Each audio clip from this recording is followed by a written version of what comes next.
Time now for Michigan's #1 outdoor radio show, Mike Avery's Outdoor Magazine.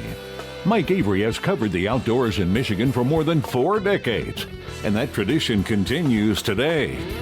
Outdoor Magazine is brought to you by Jay's Sporting Goods, the Eider Insurance Group, Angler Quest Pontoons, the Forward Corporation, Primal Outdoors, Security Credit Union, Offshore Tackle, Garber Chevrolet, Rapid River Knife Works, and by Michigan Brand Meats. Now, here's Mike Avery. Well, thank you, Ken Hunter, for that introduction, and welcome to another edition of the Outdoor Magazine radio show, right here on the Outdoor Magazine radio network on more than 30 radio stations across the great state of Michigan. And so glad to have you along with us. Charlie, can you bump that headphone volume up just a little bit there, please? So glad to have you along with us. We'll call her good, Charlie. Thank you very much. Appreciate that. So glad to have you along with us as we basically jump into the month of December. Now, depending on when you are listening to the show, it might still be technically November, but it's basically December. As you're hearing this show, Thanksgiving is behind us, which means Christmas is in front of us. And Christmas is like this season now. Once you get past, Halloween, it's like this big giant vacuum at the end of the year, sucking us ever more increasingly faster to the end of the year, but only if you let it, right? So just take a breath, enjoy the seasons, enjoy your time with family and friends. Don't let things get out of control. Let's see, what can we talk about? The weather. Boy, the weather has changed. It's cold, and there is snow, at least as I am here in the studio. There is snow, several inches, in fact, in the UP. Might still be there by the time you hear this radio show. Might even be, dare I say, ice. I saw a post the other day from a friend of mine who is a hardcore ice fisherman. He says, I'm getting cautiously optimistic. When I look at the temps for the next week or so and I see it's not going to get above freezing, it's going to be cold every night, he says, those are ice-making temps. We'll see.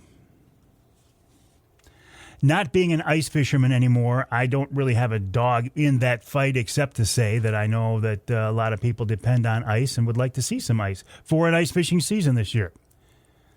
Speaking of seasons, again, as you're listening to this show, either it is the last day of the traditional firearm deer season here in Michigan, or yesterday was the last day of the firearm deer season. What does that mean now? Not as much as it used to, right? Because the muzzleloader season is basically a center fire season. And then you've got the late doe season that you can use your center fire rifle out there. Where I am, I can start hunting with my Brenton 350 Legend on November 15th. And I can hunt through, 6 weeks basically. I'd have to look at the calendar to see what it is. And I just might do that. You know, as much as I love bow hunting, as much as I love, and these days it is a crossbow, but as much as I love having a bow in my hand, if I have the opportunity to be out there with a rifle, I think I'll take advantage of it. I was out there a few days ago, rifle hunting with my grandson Trent. I love hunting with Trent. I love hunting with my family. That's one of the reasons I got back into deer hunting, is to enjoy that family connection, that history and tradition of deer hunting in my family.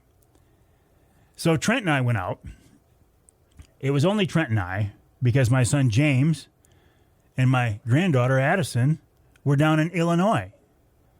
Now, I will say, while she was in Illinois, she shot a monster the first morning out there in the stand. I don't know if they were in the blind or in a tree stand. I think they were in a blind.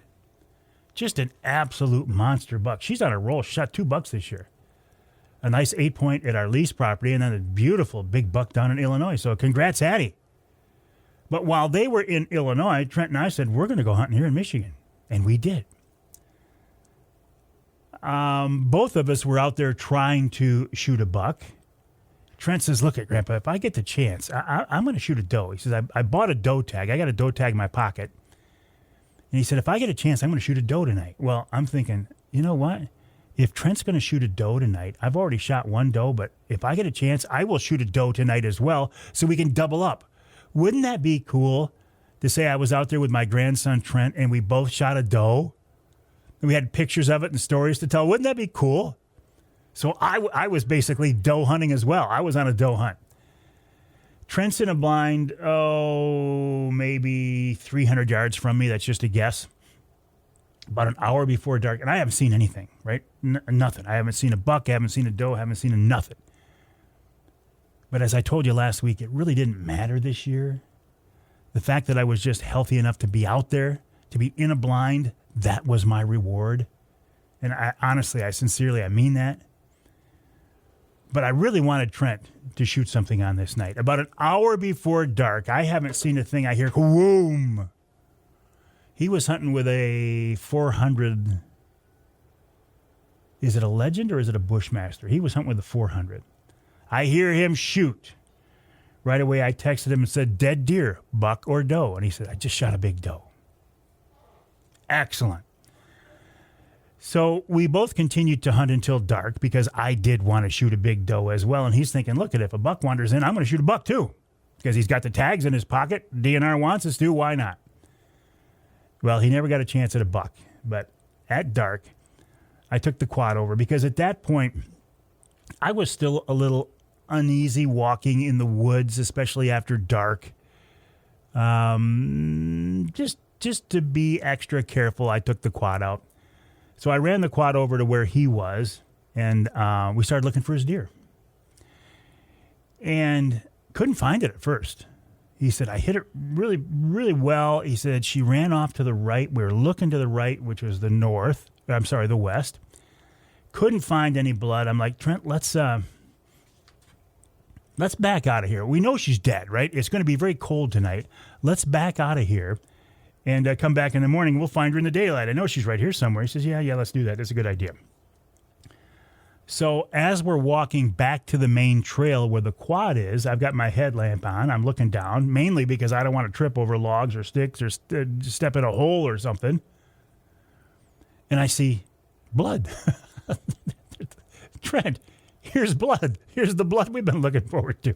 And he looks up from there and he goes, oh, and there's the deer. So I don't want to say we found that deer based on our tracking skills. We just happened to stumble on her. And there she was, big, beautiful doe. So congrats, T-Man. Congrats. It was nice to be there with you to share that experience, to watch you drag that deer. You notice I didn't say to help you drag that deer.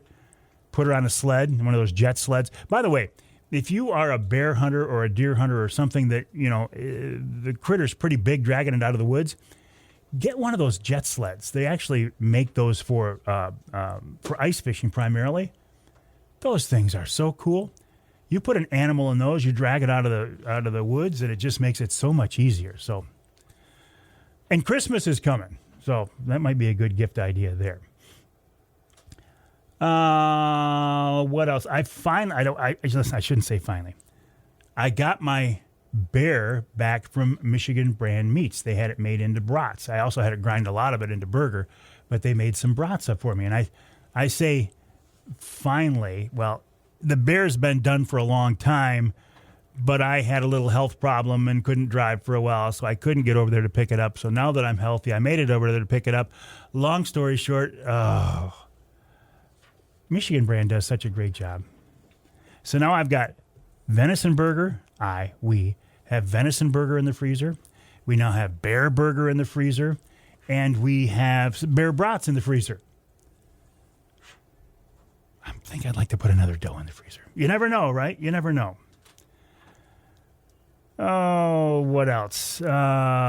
Speaking of Michigan Brand, we are doing our Ham for the Holidays giveaway now on Wednesday Night Live. This is courtesy of the Grillo family. They have been very generous for the last several years now, from Thanksgiving to January 1st. Every Wednesday night on Wednesday Night Live, we do a Ham for the Holidays giveaway. All you have to do is tune in. That's Wednesday night at 7. It's on my Facebook page, my YouTube channel, on Twitter/X, also on LinkedIn. And you can make a comment, and maybe you'll win a ham for the holidays. If you don't, go to MichiganBrand.net. That's MichiganBrand.net. Use the promo code Avery20. Get 20% off on your order. Oh, should I talk about... We're almost at the end of the year now, right? We're basically in December. Should I talk about goals? We'll see. I'm a pretty goal-oriented person, so I like to have goals in front of me. So I have goals at the beginning of the year, and now at the end of the year, I have some goals I want to accomplish. Well, we'll see. But first, I need to talk about who's coming up on this week's show. After the break, Kris Duerson of Rapid River Knives, the company that makes this knife right here in my hand, my Rapid River knife. And then Brent Pike from the Michigan Wildlife Council wraps up the first hour. In hour number 2, here's your opportunity to go on a wolf hunt. You can go to White River, Ontario, Canada. You can buy a tag over the counter. Darryl Godin, a friend of mine from White River, will join us. Then Steve Windom from MUCC. And in hour number 3, Richard P. Smith, outdoor writer, hunting expert, will be with me in that hour. And then we'll wrap it up with wild game chef extraordinaire Dixie Dave Minar. My name is Mike Avery. This show is called Outdoor Magazine. My website is MikeAveryOutdoors.com, and my email address is Mike@MikeAveryOutdoors.com. I'd love to hear from you. Send me your pictures, your stories, your questions, your comments. Mike@MikeAveryOutdoors.com.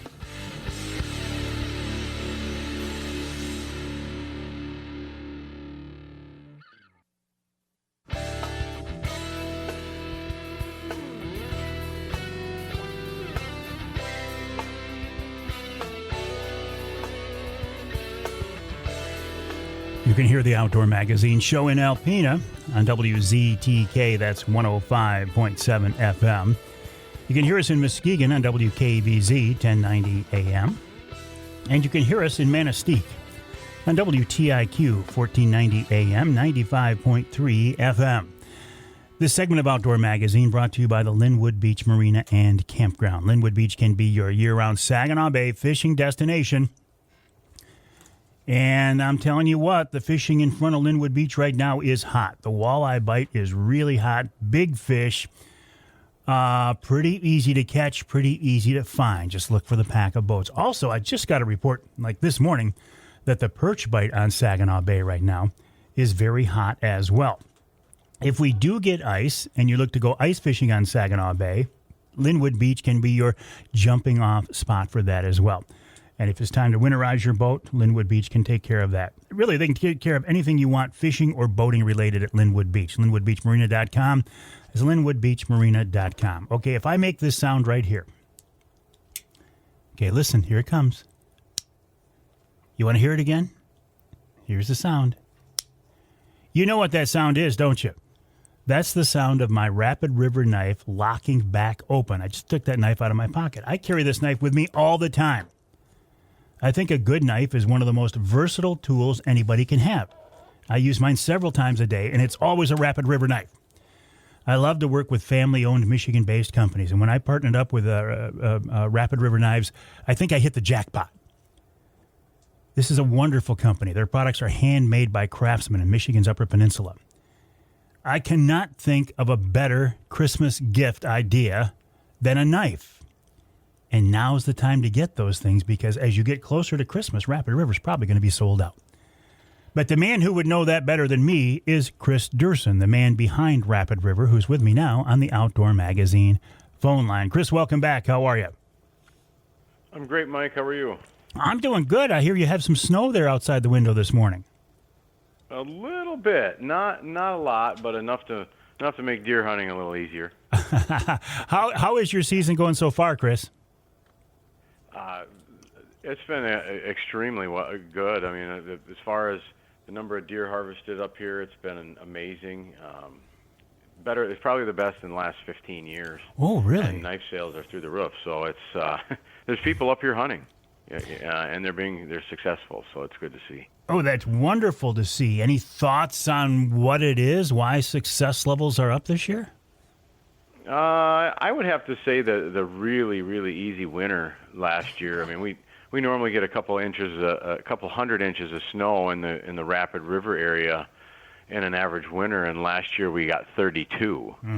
So those deer didn't go into, especially the bucks, didn't go into March and April, completely depleted of all their nutrients, and they started growing antlers right away early in the year and just never stopped.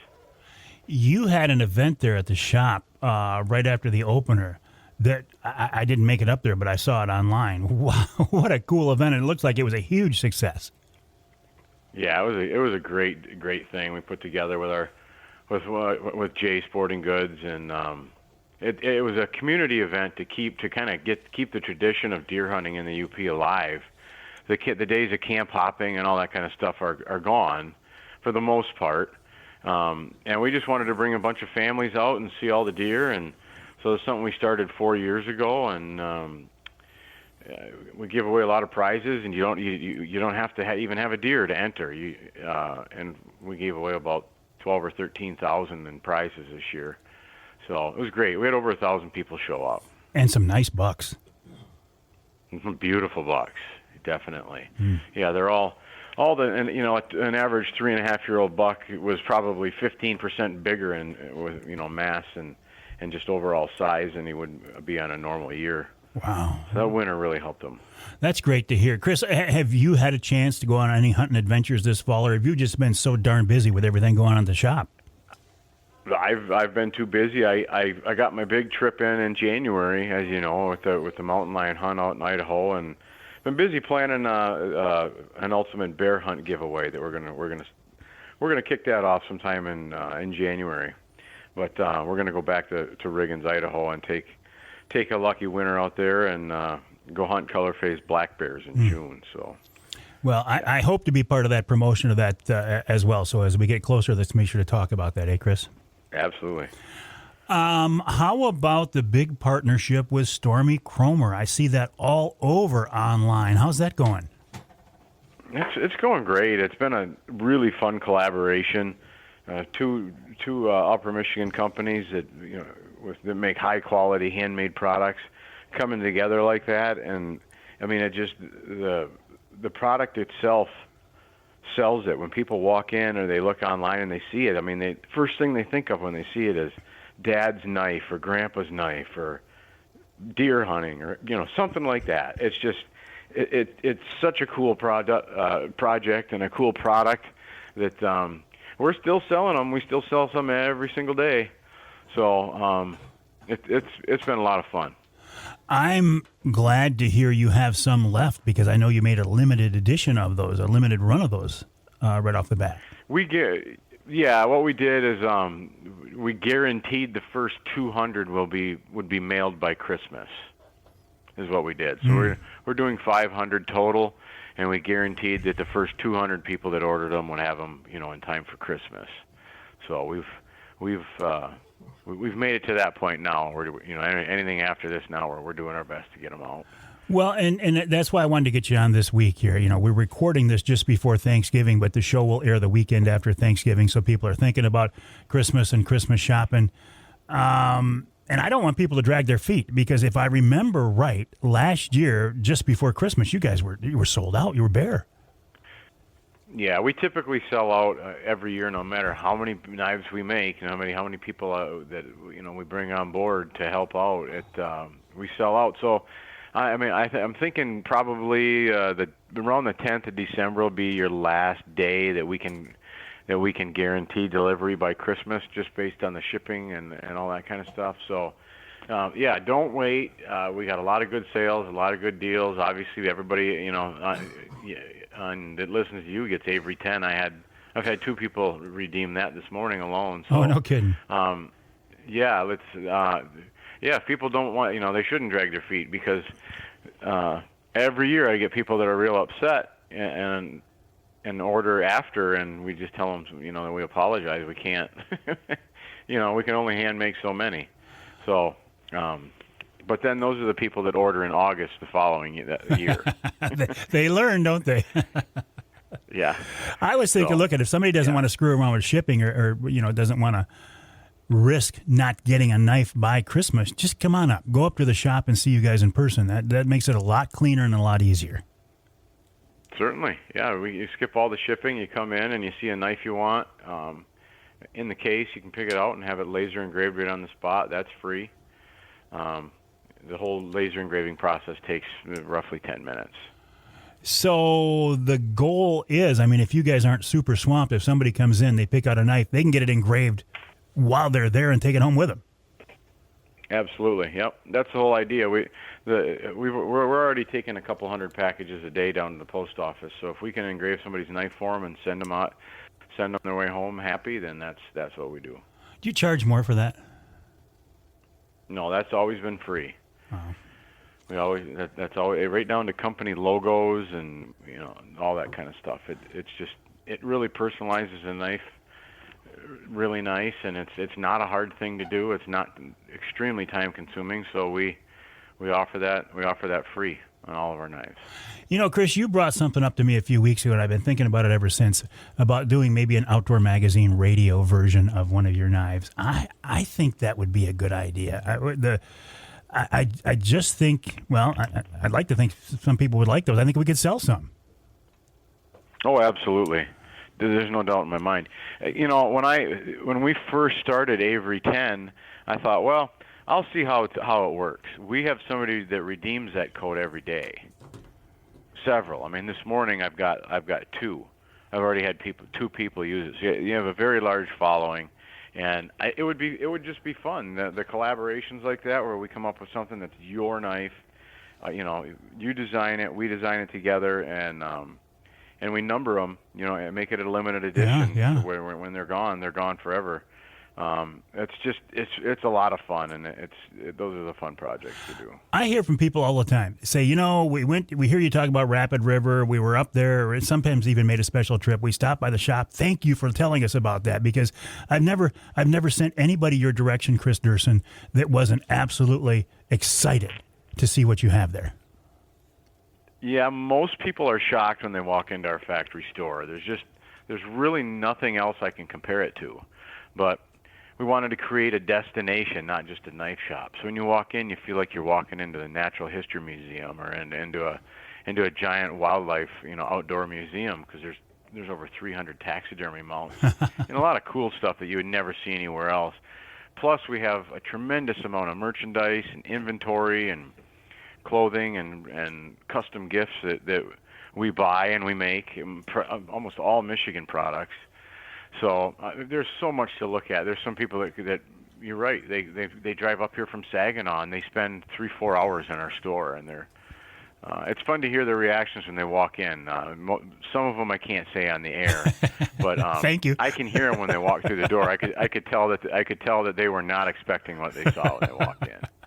Hey, do you still have that very cool orange camo hoodie? Yes, yeah. I saw that in you're wearing it in your video this week. You know what? I did a video for Truck Trolley, and I happened to be wearing my Rapid River hoodie, and I got as many comments about the hoodie as I did the Truck Trolley. Yeah, that hoodie is amazing. We sell so many of them. It's really comfortable. It's really durable. The logo's work is all done with sublimation, so it'll never wear out. And I've been trying like crazy for 3 years to wear my hoodie out, and I can't. I can't wear mine out either. I can't wear it out. No, it's amazing.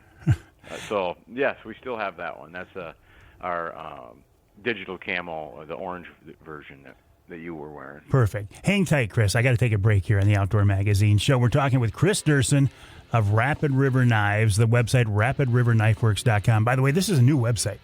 Check this thing out. This thing it's beautiful. I can't even imagine the amount of work that went into it. But go to this website, rapidriverknifeworks.com. If you order, use the promo code Avery10, and you'll get 10% off. Not just one knife, but as many knives as you order, whatever you order, Avery10. And if you get a chance, just go to the showroom on Rapid River, on US 10, just east of Rapid River. Kris Duerson of Rapid River coming up after the break.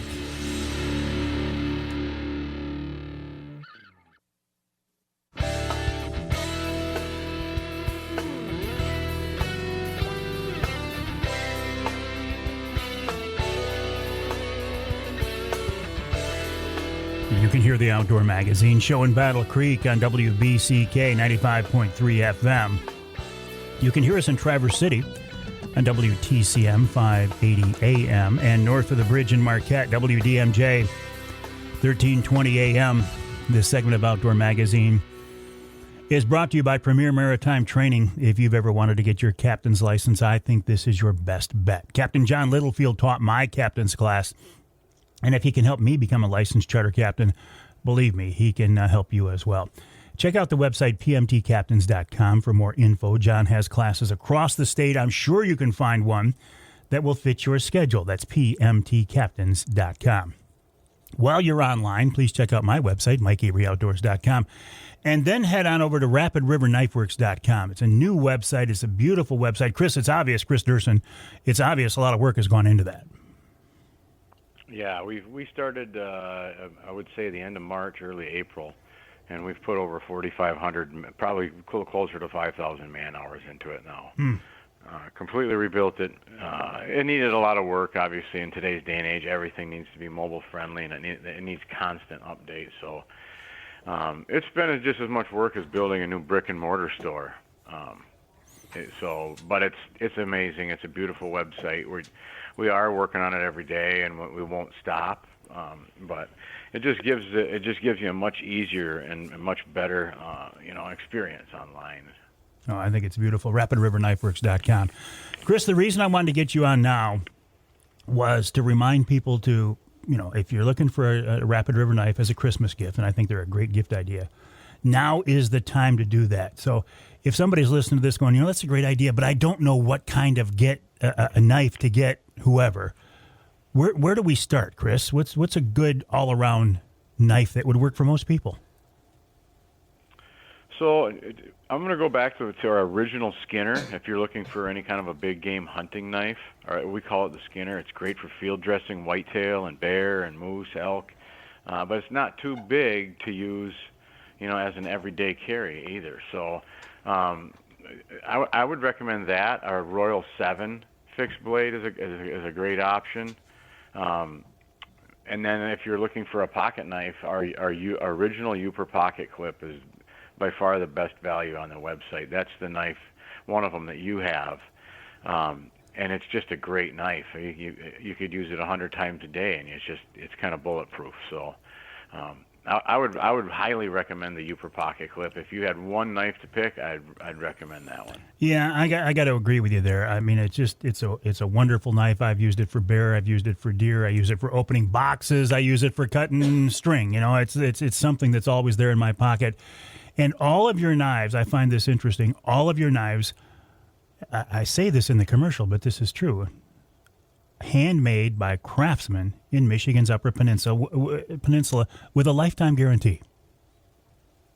Yeah, absolutely. You can walk into our factory store at any time and look through a series of windows and watch all the knives being made. This time of year, we're making knives 7 days a week to keep up with things, but it's really cool. It's a great process, and it's great to be able to do it all right here. What if I break my knife, Chris? It could happen, right? I mean, things happen. It happens.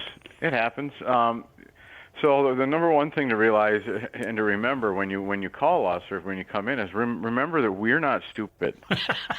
We've been doing this for 25 years. Don't walk in here with a knife and tell me you dropped it in your lawn and the blade snapped. So typically, I mean, if you're honest with us and just tell us what happened, if we're unable to fix it most of the time, you get a new knife. Wow. I mean, it's just our knives are warranted for life. So if it's any kind of issue with our workmanship in the knife, you'll automatically get a new one.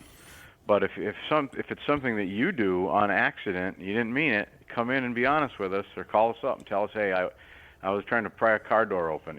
Just let us know and we'll take care of you.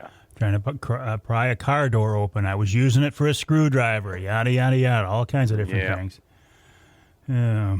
Yeah, absolutely. I think we've heard them all. Oh man, I bet you have. I bet you have. What about the smaller version? Because I've got the Uper pocket clip. I've got the mini, and then there's one in between that I still haven't picked up yet. How's that selling? Excellent. So our the regular Uper pocket clip was our number one selling knife, and when we came out with a junior, that's been fighting for, it's been in the top 5 out of all 43 models since we started selling it. So it's just the frame and the overall design of the knife is very functional. We just made the Uper Junior half the size of the original. So if you didn't like, it's not a tiny knife, but it's not a huge knife. No. So it's big enough to field dress deer with if you needed to. Well, and we've had this conversation before. You don't need a 6-inch blade to do a whitetail. No, typically, and no matter what you're using a knife for, you're only using about 3/4 of an inch of the blade. Even if you're using if you're field dressing a moose, you're not or skinning or cutting up meat or anything. You're not using 4 inches of cutting edge at one time. Yeah. Ever. So it's a great little knife. Well, those big knives sure are cool, though. We might not need them, cool. but they're pretty cool. Yeah. In fact, in 2025, we're coming out with our first Bowie knife in 24 years. So I'll look forward to that, Kris. Listen, I got to let you go. It's going to be fun. Oh, well, everything you do is fun. Kris Duerson of Rapid River Knives, the website, rapidriverknifeworks.com, rapidriverknifeworks.com. Use the promo code Avery10, get 10% off on your order, but if you want to get those in before Christmas, don't wait. Don't drag your feet. We'll take a break. When we come back, Brent Pike of the Michigan Wildlife Council right here on Outdoor Magazine.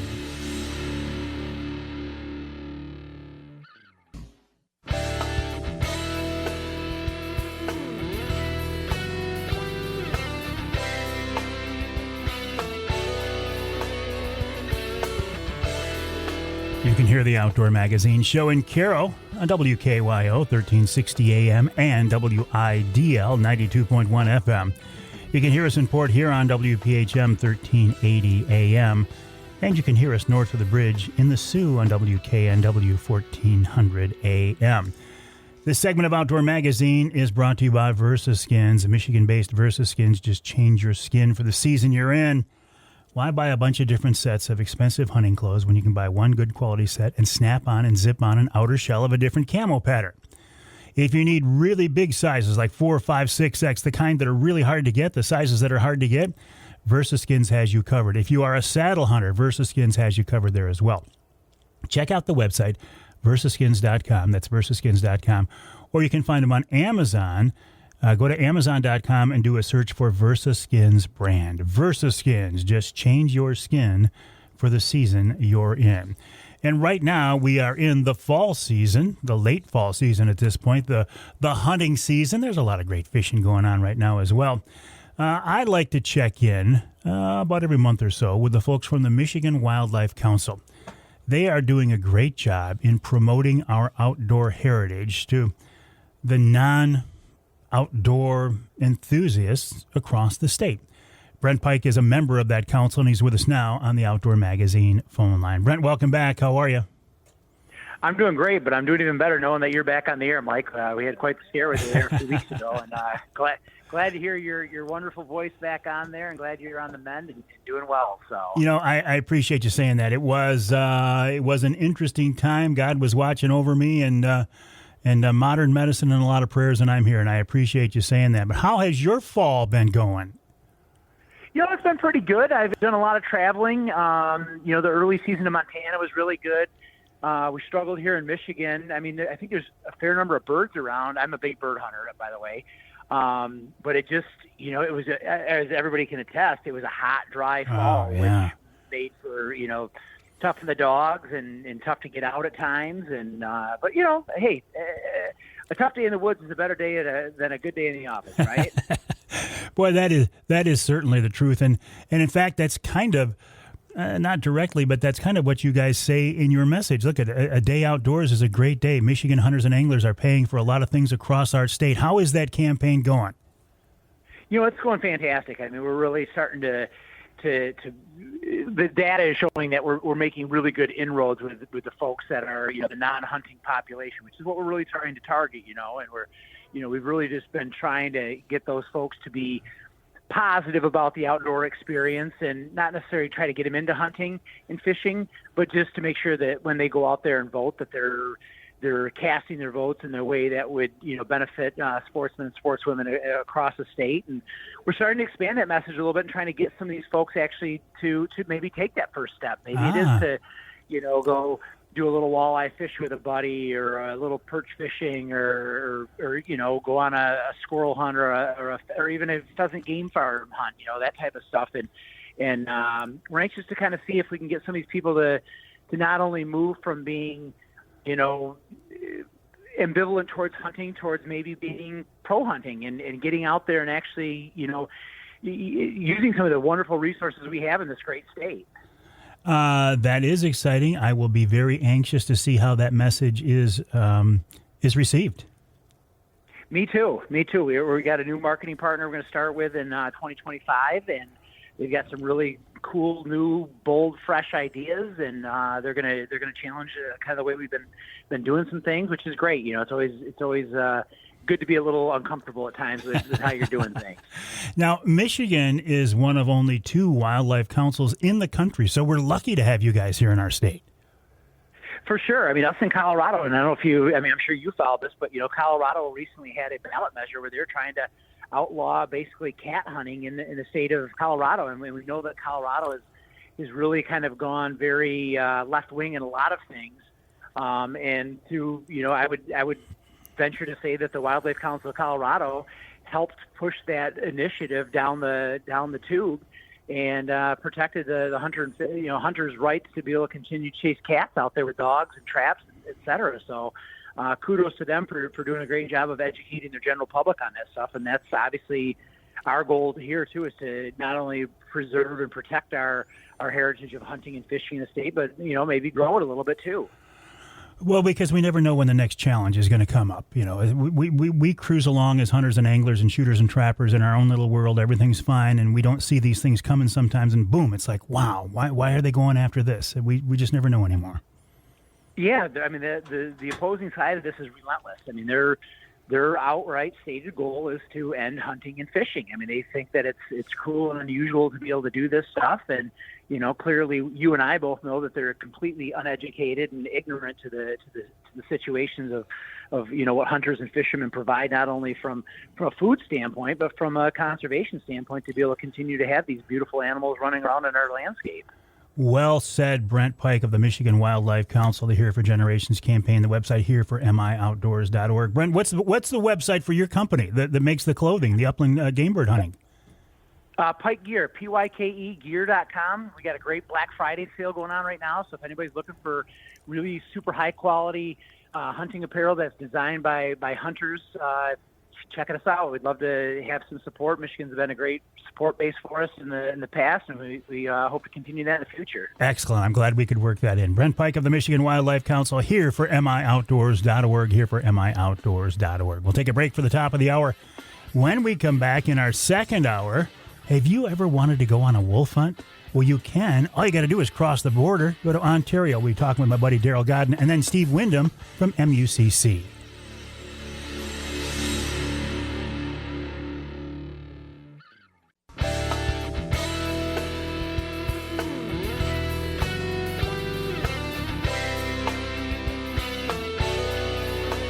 Time now for Michigan's #1 outdoor radio show, Mike Avery's Outdoor Magazine. Mike Avery has covered the outdoors in Michigan for more than 4 decades, and that tradition continues today.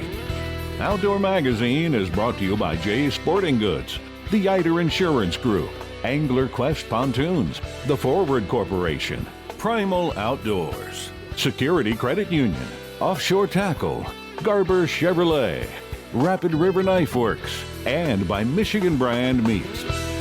Now, here's Mike Avery. Well, thank you, Ken Hunter, for that introduction, and welcome to hour number 2 of this week's Outdoor Magazine radio show, right here on the Outdoor Magazine Radio Network, on more than 30 radio stations across the great state of Michigan. And I always say this, I think the best way to listen to the show, if you can, is on your local radio station, your local AM or FM station. There you get your local news and weather and sports. the broadcast stations, the radio stations, get the content of the show before the podcast is even uploaded. So again, the radio is the way to go if you can. If you can't, if you live in some part of our state not covered by the broadcast signal, that's terrible that there are parts of the state not covered by the broadcast signal. There's basically one part of the state not covered, and there's a reason for that I won't go into right now. Charlie just made a gesture. Yes, Charlie, that's the reason.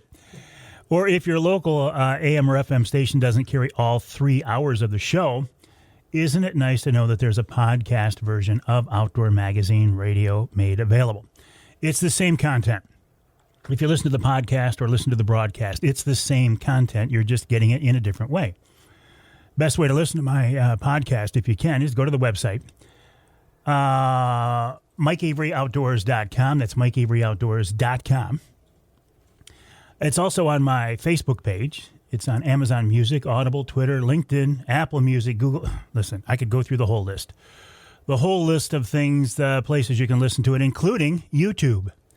Yes, there is a podcast version of the Outdoor Magazine Radio Show up on YouTube. I do podcasts, though, for some of my advertising partners, including Offshore Tackle, Angler Quest Boats, Primal Outdoors, so keep an ear out for those. Regardless, though, of how you are hearing my voice or when, thank you. It does mean a lot to me. This Thanksgiving, I had a lot to be thankful for, and you are one of those things, so thank you very much. You know, as you look at recreational opportunities, outdoor opportunities, they're almost limitless if you want to look. A lot of people here in Michigan say, gosh, I wish we had a wolf hunt. And you know what? I'm one of those people. I wish we had a wolf hunt. I think it would be good to put the fear of man in our UP wolves because they don't get hunted. They think they're at the top of the food chain. They don't realize that man is, and they act accordingly. You can get mad at the DNR if you want. It's out of their hands, right? It's a federal decision. So you can sit around and wait. Maybe we'll have another Michigan wolf hunt again. Maybe we won't. But if you really want to experience what it's like to hunt a wolf, you can do that. All you got to do is cross the border and go to Ontario. I did this a few years ago. I hunted with my buddy Pete Jones back when he was doing this and his dad Dave. And it was one of the most intense, beautiful, wonderful, rewarding hunts I've ever been on. And I did get a wolf. Darryl Godin is another friend of mine who is in White River, Ontario, Canada, a beautiful part of Canada. I mean, I go up there bear hunting as well. Great people, great countryside, and Darryl's a great guy. And he is a wolf guide. And he is going to be guiding wolf hunters this year, many of them from Michigan. And he's with us now on the Outdoor Magazine phone line. Darryl, welcome back, buddy. How have you been? I've been doing great. How's the weather? Is it wintertime up there yet? Do you have snow on the ground? We got snow yesterday. How much? 3 inches, 4 inches maybe. And that's just the start, isn't it? That's the start. Like last year, we were unfortunate to have not much snow, but I think we're going to get a little bit more than last year. It wouldn't take much to get more than last year, would it? No, it wouldn't at all. We haven't had any cold weather. We just started getting the cold weather in the last couple of days. Yeah. Where the snow is actually, I think it's going to stay. Yeah. Hey, before we get into wolf hunting, let's talk about your moose hunt. I used to think that Ontario was the land of small racked bull moose until I started hanging around with you guys there at White River and saw some of the animals you've killed. And you just shot a nice one here a few weeks ago. Yeah, the wolf hunting, or the wolf hunting is because of the moose hunting, but yeah, we have a certain, or like a fair bit of like big moose here, and then there's some spots like north of us, like towards Hornpain. It's a different breed. Like they got bigger moose. Like the one I shot was 50 inches. It was heavy. I did a solo hunt them now, and I should have came back to get help, but I did it on my own. It would have probably took an extra 2 hours to do it with help, just with the traveling. I was too far from town. And yeah, we do have some big moose here. It's just a matter of bumping into them at the right time. And that's not the first one I shot like that. It's fortunate, like we were able to do that on a regular basis, to just drive around in the bush and, like we don't have any deer here, so it's moose hunting for us. Yeah, you don't. Yeah, that's interesting. You don't have any deer there, do you? Well, they opened up a season just to keep them away because it would, from what they're saying, it would hurt the moose population, like with like diseases and stuff like that. But the wolves, I think, took care of that problem for us, for the moose, and that's the reason why we got so many like predators up here now. Like coyotes are moving in now, and like we're not seeing too many calf moose anymore because a lot of moose get hit on the highway. I don't know if they're pushed out there by predators or just that's what they've been doing that for years, like just going to highways for salt and stuff like that, and it's becoming a concern to a lot of people around here that the numbers are going down, and you could see it because I see a lot of small moose and not the real big ones anymore. But you got to realize the big ones do die off, and they might be a little smarter than the rest and hang out in the bush and not get hit by cars and stuff like that. Hey, will coyotes move into an area where there are already wolves? Yeah, they do. That's I tell the guys when they come up here, just if you don't want to put a tag on a coyote, just make sure it's a wolf, and you could tell the difference when they walk up to a bait and they're a foot taller. That's a wolf. Yeah, I'm glad you brought that up because here in Michigan, I get a lot of people send me pictures of big coyotes and they say, "Look at this wolf." When you see a coyote and a wolf standing side by side, it's pretty obvious. Oh yeah, it's obvious. I got pictures of them a day apart on the same bait, and you could tell you got that long, skinny nose, and you could tell how he's sneaky and he's going by. And then when the wolf goes by, he's thicker in the chest. He's a foot taller on this, and it's the same picture. You could do a comparison with like a tree or a rock that's sticking out of the snow or whatever, and you could tell. You could tell. Their front shoulders, their forearms are bigger. But some get the itchy trigger finger and just shoot away. Boy, that would stink. I'm going to go to Ontario on a wolf hunt and come back with a coyote. Yeah, that would be that'd be a little damper in there. Hey, things happen, right? Sure. Things happen. It's hunting. Things happen. They do happen. But hey, if you come up and enjoy yourself, and that's what happens. That's what happens. Yeah. Now you mentioned bait, though, Darryl. You hunt over bait, and your success rate is crazy high. Yeah. Hunting over bait is it's a lot better. I never did try calling them in. I mentioned that before. The bait, if you feed them, they're going to keep coming. It's just you got to be patient. They're going to come back. They don't want to hunt all their life. If there's a free meal, they're going to take it. I just put out 400 pounds, and in 3 days it was gone. It's just. They're there. You just got to be patient for them. The bait is a good thing for them because it attracts the birds. If the birds take 100 pounds of that bait out of there, well, whatever. I was running into a problem before the cold weather because the bears and I'm going out there and I'm throwing 400 pounds on each bait there, and guess what shows up and eats it? The bear. Well, I figured your bears were all sleeping by now. No. I think they're going to be going to bed now. It's cold in the nights. There's snow on the ground. I think they get the hint. I think they're going to take off. They're going to go den. Yeah. They're going to go to bed. Well, that's all right. When they come back next spring, I'll be there watching them. I'll be there waiting for them. Yep. Sure. Hang tight, Darryl. I got to take a break here. Hey, listen, what's the best way to get in touch with you? Do people just find you on Facebook, or do you want them to go through me to get in touch with you, or what do you recommend? Yeah, you could give them my number, Mike. I'm not going to put out a number on the air, but I will tell people that if they want your number, they can email me or text me, and I'll give them your number that way, all right?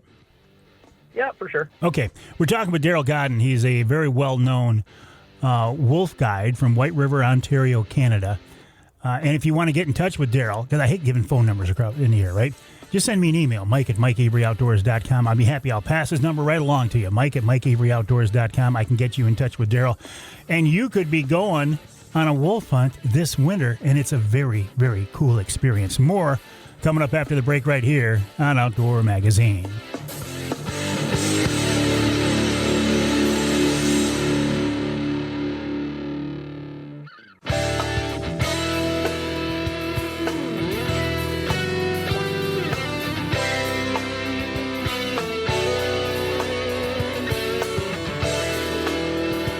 The Outdoor Magazine show. You can hear us in Sheboygan on Big Country Gold, WCBY, 1240 AM, 100.7 FM. You can also hear us in Flint on Sports Extra 1330 WTRX. And you can hear us north of the bridge in Iron Mountain, WMIQ, 1450 AM. This segment of Outdoor Magazine is brought to you by Killer Food Plots. Now, I realize you're not putting in food plots right now, but you're probably still hunting over food plots. Why not next year make those killer food plots also? Killer Food Plots makes a very cool lineup of scents and attractants. And looking forward to the springtime, in addition to putting in food plots, if you had an EHD problem this year, take a look at their Aqua Shield product. That can be very, very helpful in keeping those midges down so we don't have the EHD problem next year that we did this year. Check them out online. It's killerfoodplots.com, killerfoodplots.com. A great Michigan-based family-owned company. The Kris family are just really, really great people. I love working with them. I also love working with Darryl Godin. Darryl is a guy I met while hanging around White River. We have a mutual friend in Ron St. Louis of Northern Wilderness Bear Outfitters. Ron is my bear guy that I go up and see almost every year. I didn't make it up last year, but I will next year. And you can find Darryl on Facebook. It's Darryl Godin, Godin. Or if you want to get in touch with him about booking a wolf hunt, you can send me an email to mike@mikeaveryoutdoors.com. And I will give you Darryl's number. And I'm doing this just because I don't like giving out phone numbers over the air because you won't remember them and you'll go off the road as you try to write them down. So, Darryl, when does your season start? Well, the season starts Saturday, coming up. Oh, like now? Next Saturday. Next Saturday? The 7th, yeah. Wow. Yeah, next Saturday. So the 7th of December, I got 2 guys coming in. I got 2 guys right after them.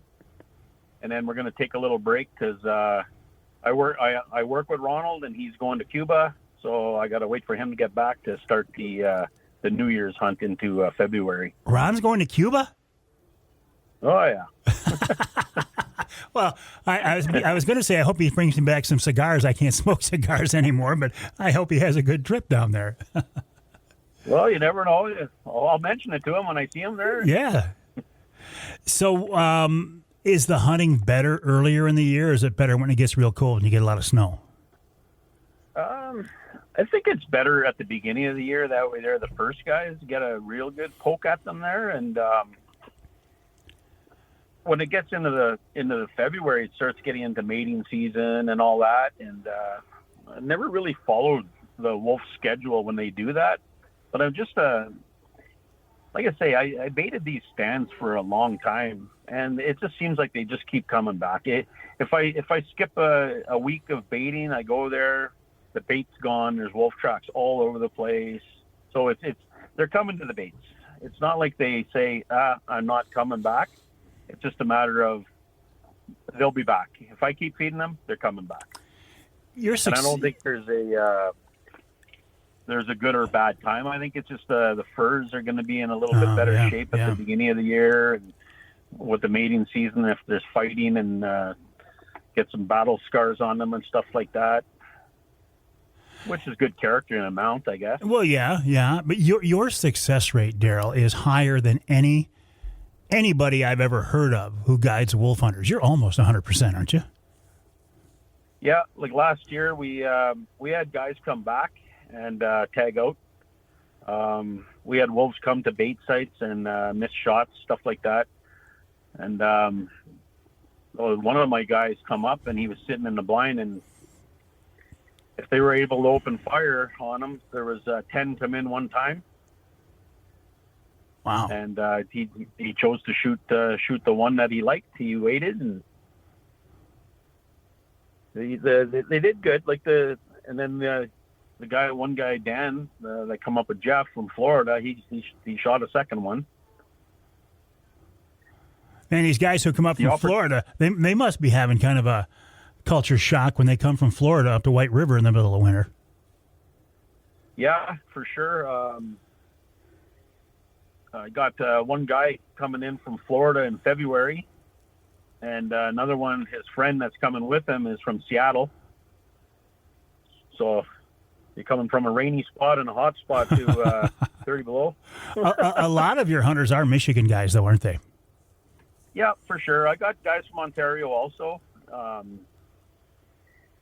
It's a little bit easier process for the Ontario guys because they could just come up here, buy a tag from the online, come up and do their thing, where they don't need that extra permit to get them back home. And it's a process for the non-residents for sure to actually go through this.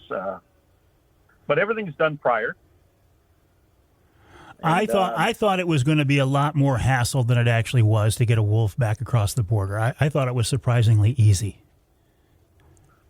Yeah, now it's I think it's a little easier now, because if you do all your permits online, all you got to do is stop at the M&R office, get an export permit, and then away you go. Yeah. Where before it was, you could get the CITES permit and all that stuff right from the M&R, and they don't do it now. Now you got to do it all online, and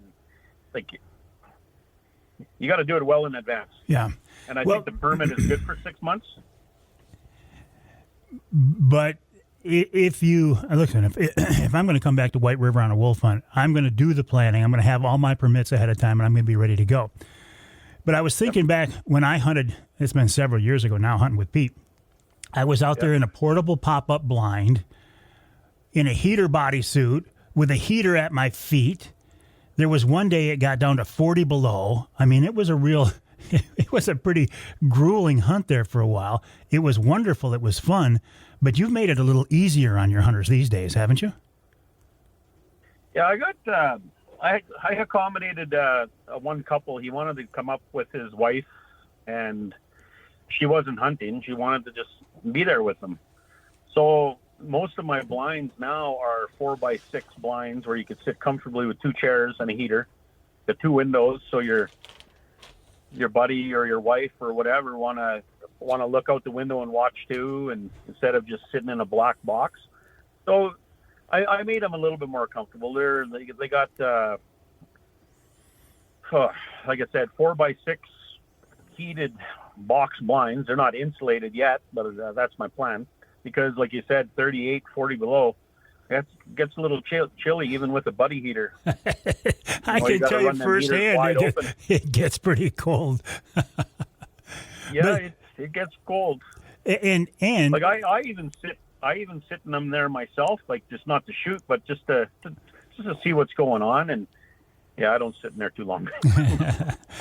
I get back to their truck and I go home. Even hunting with you, who has as good a percentage as anybody, you got to give yourself some time. Maybe you're going to be lucky and there's going to be wolves going to come into your bait the first night, but you got to give yourself some time. It might take a few days, huh? Oh yeah. I had guys go home empty-handed there like a couple years ago and stuff. It's just you get five wolves that come to your bait on a regular basis, and then guess what? They decide to knock down a moose.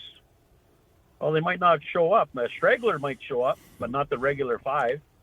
So yeah, it might go where you won't see nothing. I'd hate to discourage people by saying that, but it's hunting. And I'm feeding them. There's no reason why they shouldn't be there. But when they don't show up, yeah, there's a reason. And sometimes it's, like I tell the guys, go to the shack where you're going to be hunting out of, and stay there. If you got to go take a leak or something, go for a walk. Bring your gun with you because you never know. You might catch them on the road heading to the bait. But don't go to the bait. Like, don't go near the bait. And that's a big thing. There's a couple of guys walked up to the bait site. Well, you know what? The wolves they're probably sitting there watching you. And I go dressed up the same way I do all the time when I do bait. They get to know me. They get to know the sound of my snow machine, or if I'm taking an ATV out there. They know that's a dinner bell. Let me do the dinner for them. Don't go up there and say, "Oh, I wonder what's in the bait," and stuff like that. Just stay in your blind and don't compromise it that way. I learned when I was up there that your wolves, because they are hunted and they have this fear of man, they are extremely squirrely. If they think you're in the area, if they think they see you, hear you, smell you, they're not like our UP wolves that really basically have no fear of man. These critters know they're being hunted, and they don't want to be around people. Yeah, that's exactly right. And you just got to be patient for them. You know, like walk in and just be patient and don't try not to make it. If it's like when I'm moose hunting, everyone says, "Oh, you got to be really, really quiet." No, you walk around in the bush like you're a moose because that's what they hear all the time. Wolves, different story. If they're not all together, they're going to be a little skittish. Like, they'll be looking out for each other also. And it don't take much for them to say, "Okay, let's get out of here." And then they're gone. How big are your wolves up there? I hear people talk about a 140-pound wolf. Well, they might exist, but I don't think I've ever seen one. No, the one guy I had from Mississauga, he shot one. That was, it was heavy. It was heavy. Travis came up with Todd. Travis shot one. I think he said 120 at the taxidermist. And Jeff Bolton last year, he shot a big one too. I don't know the weight on that one, but those are getting into big ones. I do have a pack there. There's four in a pack, and they are big. Like, you see them, they're huge compared to like the tall, slender ones, and they're big. Like their bodies are thick. They're probably like 20 inches in the chest and the front. Like they're huge and big, tall, big heads, no neck. Like those guys. And you do have some openings for hunters this winter, right, Darryl? I do. It's probably going to be like closer into the February, like mid-Feb into to the end of the season. That's when I was up there. That worked out. So if you want to find Darryl, you can find him on Facebook. It's Darryl Godin, DARRYL, or you can send me an email to Mike@MikeAveryOutdoors.com, and I will give you Darryl's number, and you guys can talk directly. I have sent several people up there to hunt with Darryl. They've all had a great time. And I've had a lot of people ask about, hey, who is this guy you wolf hunt with in Ontario? Well, my guy, Pete Jones, is not guiding. Well, I don't think he is, but Darryl's guiding a lot of hunters these days, and he's the guy you want. Darryl, always appreciate your time. Have a good season. We'll talk again, buddy. Yeah, thank you, Mike. Have a good day. You as well. Darryl Godin from White River, Ontario, Canada. White River's a great place. I love White River. I love the countryside, the bush, as they call it up there. The people, it's where I bear hunt as well. We'll take a break. When we come back, Steve Windom of MUCC right here on Outdoor Magazine.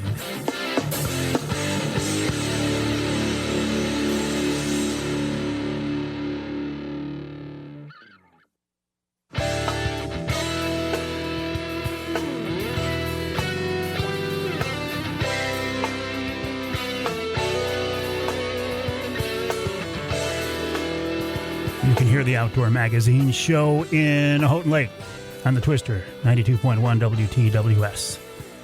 You can hear us in Holland on WHTC.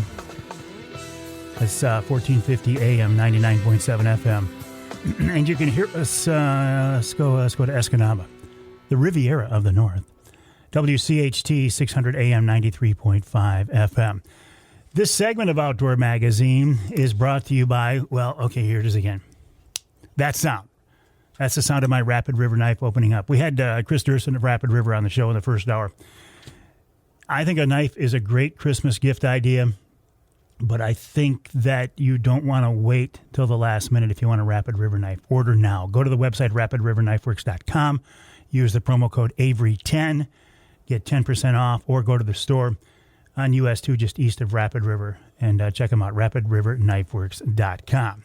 Brand new website, by the way, for Rapid River Knife Works. Speaking of new websites, I was poking around the other day. I went to MUCC.org, and I saw a new website. And I went, whoa, this is a very, very nice website. And it was about time to get somebody from MUCC on the show this week anyway, so I reached out to Steve Windom. He said, absolutely. And here he is. Steve, welcome back to the show. How are you? Good, Mike. How are you doing? Yeah, I'm doing real good. The website was a surprise. Good job. Nice job. Yeah, it took a couple months to get that designed and built out, but we've got a little easier navigation up at top and a nice new look to it. So it's a great new feel, and everyone should go check it out. Yeah, absolutely. And the online stuff, the social media stuff, that has to be a big part today of how you reach people. Yeah, it is. We're on all the different social media platforms. We've got our new podcast that we've launched. That even has its own Instagram page as well. But you can sign up for a membership, make a donation. You can get some cool new apparel. We have our Black Friday sale going on right now. So there's lots of cool stuff, lots of ways to support conservation.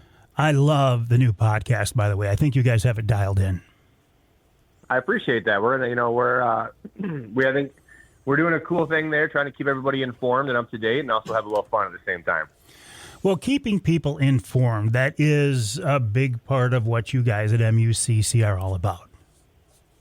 Yeah, we are the voice for the sportsmen and sportswomen of Michigan and Lansing, but we're also your go-to source for issues and topics and, everything from seasons to applications to changes. There's lots of things that we're watching right now with the lame duck session. So we definitely want people to get tuned in, get signed up for our newsletter, get signed up for our action alerts. We want your voices to be heard when it's time to use them. I should probably get Justin on to talk in detail about this lame duck, but anything you see, anything you can talk about that's out there? Yeah, we're waiting for a couple different gun control bills to drop, so we have been monitoring those and making sure that they're going to get some pushback on those. We have a policy to oppose any new gun laws, so we are standing firm on that. And there's also some rumors around the license repackaging, so license fees getting redone and overhauled to get the department a little more funding, but trying to find a permanent way to keep them to be able to continue to manage our resources. But there's a couple things happening, so definitely stay tuned, and we will make everybody aware of stuff when we need their voice. Well, and I appreciate that. Obviously, gun control I would be against, but a new way of funding the department, that you've piqued my curiosity. Yeah, we have a policy on that as well. We want the department to have a permanent source of revenue, so where they can hire more biologists, have more technicians in the field. We understand they're severely underfunded and understaffed at this point. So we want them to be able to do the good work that helps manage all of our natural resources. So there's no details on what it's going to look like yet, but we are going to be making everybody aware when it does come out, and we'll be weighing in on the topic. You've mentioned the word policy twice now. That plays a big role in how you guys approach issues, doesn't it? Yeah, it is. MUCC is a very unique organization. Not only are we the nation's largest, most successful statewide conservation organization, but we're also grassroots. And so that means our membership sets how we go to work. So whether we have a stance on a topic or an issue, we oppose something, we support something, that's not done by the staff in Lansing that makes those decisions. That's of our 40,000 members that get to guide us in what we do and how we operate. And so, we'd love to have 150,000, 200,000 members weighing in on it, letting your voice be heard, and helping MUCC, carry a big stick and make sure we get things done. That's what it all comes down to, isn't it? Yes, bragging rights, okay, we have X number of members, but that number is really what determines the clout you have, I feel, in Lansing.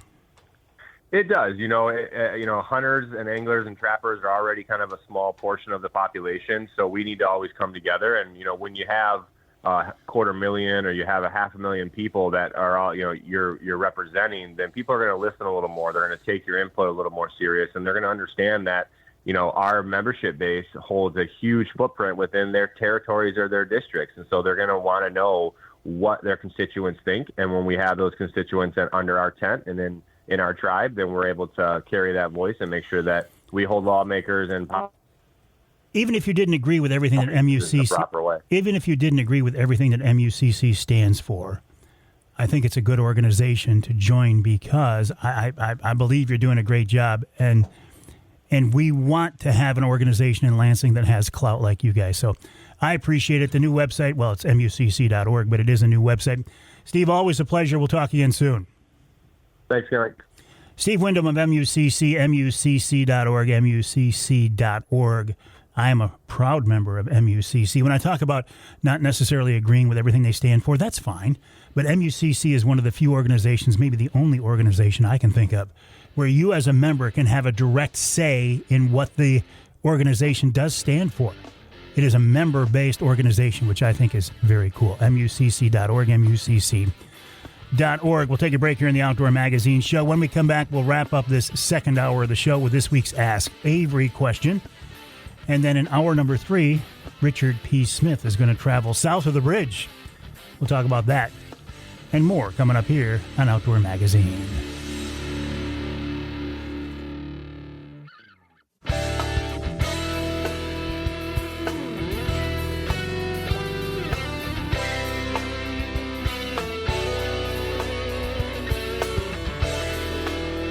You can hear the Outdoor Magazine Show in Sandusky on WMIC 660 AM 95.3 FM. You can hear us in St. Joe on WSJM 94.9 FM. And you can hear us north of the bridge in Newberry, WNVY 1450 AM. The Ask Avery segment is brought to you each week by the good folks at Security Credit Union. Security Credit Union, one of Michigan's fastest growing credit unions, loves to work with outdoorsmen and women, and they can help you with your next outdoor adventure. Check them out online at securitycu.org. That's securitycu.org. You know this by now, but just a quick recap of how the Ask Avery segment works. This is your chance to get involved in the content of the show. You can send me a question that you want me to answer directly, maybe something you want me to pass along to all the folks in MUCC or DNR or somebody you might not have access to that I might be able to reach a little easier. Best way to get those questions to me is to send me an email, mike@mikeaveryoutdoors.com. I get people constantly sending me Facebook messages. I try to see them. I try to see them all, but I won't necessarily. Just email me, mike@mikeaveryoutdoors.com. I see each and every email. Well, at least that is my goal, and I'm pretty good at that. Facebook messages, not so much. Steve Campbell sent me an email this time to mike@mikeaveryoutdoors.com. He said, "Hey, Mike, I'm glad to see you back in the whitetail woods. I know you've had some struggles with your love for deer hunting here in Michigan the past few years. So anyway, I'm glad to see you back out there in the woods. But it makes me wonder, in all of the years that you've been doing this, what was the best hunt you've ever had?" Steve, that's an excellent question, and I'm not sure I can come up with a single best hunt. I do have a list of some of them here, though, that were more noteworthy. And this first one here goes back to my wolf hunt in Ontario, because we were just talking with Darryl Godin of White River about wolf hunting. It's been probably 10 years or so now since I was up there, maybe a little bit more, actually. And I went up there with a crossbow. I wanted to kill a wolf with a crossbow, hunting with Pete Jones of Superior Bear Outfitters at the time, and his dad, Dave. Set up over a moose bait, which was a moose that had been hit by a transport, a semi. They dragged that thing out in the woods, and the wolves would come in and feed on it. So I'm there 40 yards from the bait, never wolf hunted before, never seen a wolf before, with a crossbow. First afternoon, I'm out there, and a little wolf comes in. And I'm thinking she's a female, and she's a little bit, I don't want to say she's mangy, but she didn't have a real great coat. I thought, well, first afternoon, there's going to be nothing but wolves coming in, so I'll let her go. I hunted like 5 more days, 7 more days, nothing, never saw another animal. So I went home, came back.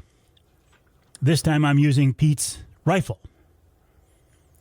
Long story short, I hunted, I think, 5 more days. The temperature was 40 below zero.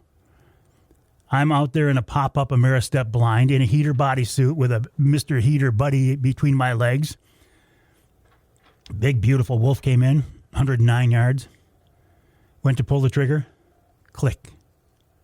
Nothing. The firing pin went, but not hard enough to hit the primer and make the shell go off. At 109 yards, that big male wolf looked back up at me, He looked over his shoulder and he started to trot away. I had a bolt action gun. Turns out the bolt wasn't far enough forward. So I racked in another round, leveled the crosshairs behind his shoulder, and dropped him. That was a pretty cool hunt. So that was up there. I've been to Africa twice. Not sure I would go back because of the societal concerns in Africa and the way some people are treated. That really stuck in my craw. I didn't like that at all. But the process of hunting in Africa was magnificent, breathtaking. I never thought this little West Michigan farm kid would get a chance to sit over a water hole in South Africa and watch a zebra come in. A giraffe. It was beautiful. I took several animals in Africa, all of them with a bow, by the way, with a compound bow. So that was pretty cool. Had a chance to dove hunt in Mexico. The guides down there would click rocks together, click, click, click, click, as a way of attracting the birds. Kind of interesting. Axis deer hunt in Florida. I felt like I was hunting the Everglades. That was kind of cool. Deer hunted in Kansas, Manitoba, Alberta, Ohio. The hunts in Alberta were breathtakingly beautiful. Wild horses, elk, muleys, moose. Be sitting in a whitetail stand and have a moose walk under you. Very, very cool.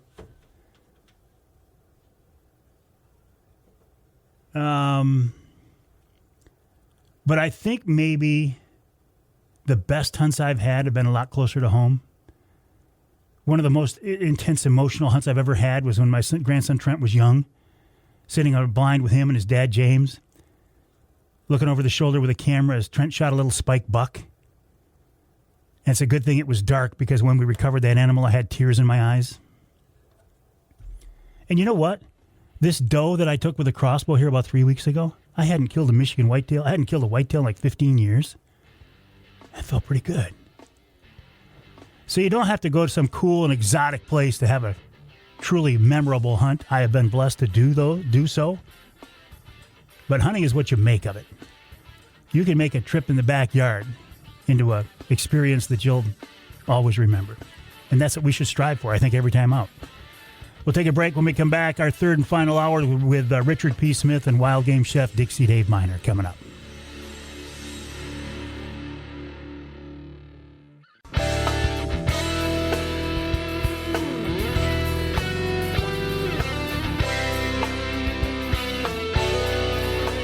Time now for Michigan's #1 outdoor radio show, Mike Avery's Outdoor Magazine.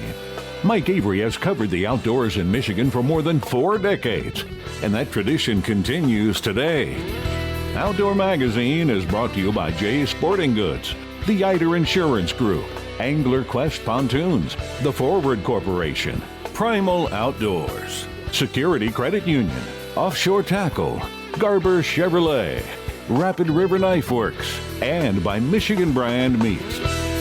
Now, here's Mike Avery. Indeed, this is the big guy, Mike Avery. Thank you, Ken Hunter, for that introduction. And welcome to hour number 3 of this week's Outdoor Magazine radio show here on the Outdoor Magazine radio network on more than 30 radio stations across the great state of Michigan.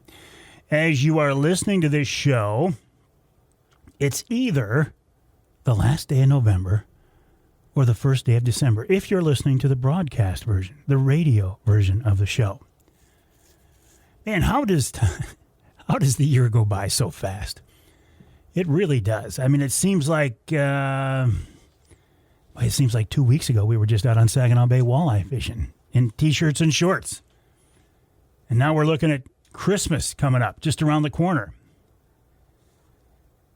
Time really does fly. It makes me realize, right, especially after these last few weeks, that you should really try to take advantage of every opportunity that you can. And here in Michigan, we're blessed because there's so many different hunting and fishing opportunities.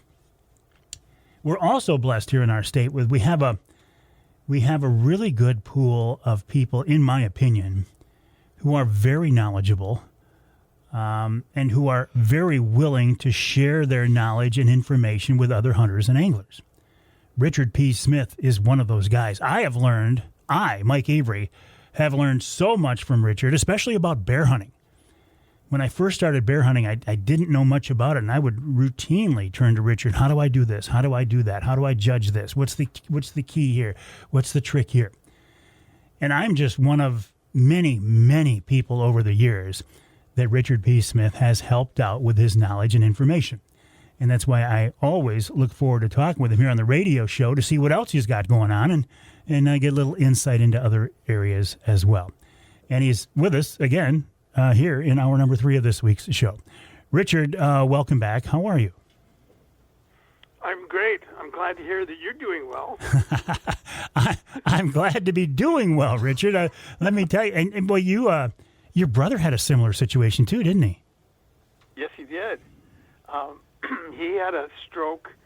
He was walking home from where he was, and he got confused. And fortunately, somebody saw him and called an ambulance, called 911, got him to the hospital.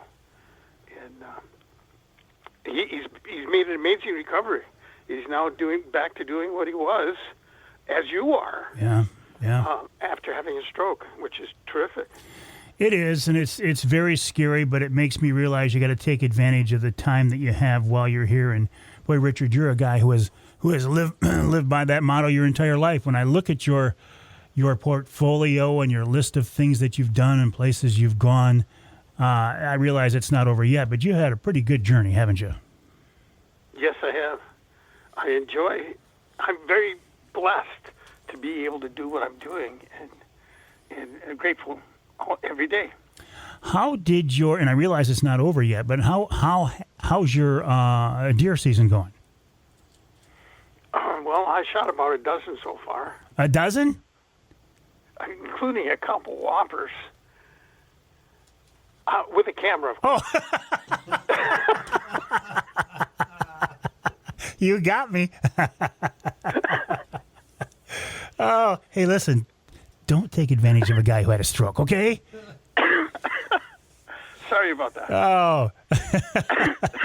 Well, how about your efforts with a bow and a gun? How's that been going?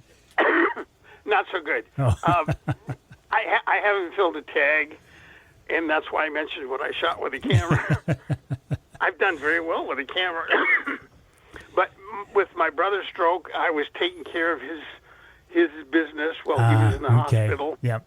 And other family members. Well, I've got a sister in the hospital now, too. Oh. That really made it difficult to get out to fill a tag. Well, listen, life and family come first over everything. So I get that. That's completely. That's correct. I did find it interesting, though. I was talking with Kris Duerson of Rapid River Knives in the first hour, and they had their big buck night here right after the opener. And he says it's his sense from what he's seen and talking with hunters. He feels like the harvest is actually up in the UP this year. I'm not sure the numbers support that. What have you seen? What have you heard, Richard? Yes, I agree with that wholeheartedly, Mike. In fact, you hear a lot of people bitch and moan about no deer in the UP.